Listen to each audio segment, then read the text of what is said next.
এসে দেখলো না হয় মনেরই ভাঙন।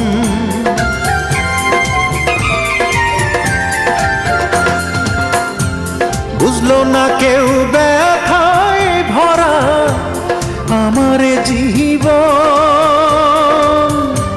কাছে এসে দেখলো না হয় মনেরই ভাঙন। চার আঙ্গুলের এই কপালে, চার আঙ্গুলের এই কপালে কষ্ট বেড়ে যায়। আমার দুঃখের গল্প শোনার মানুষ কেহ নাই।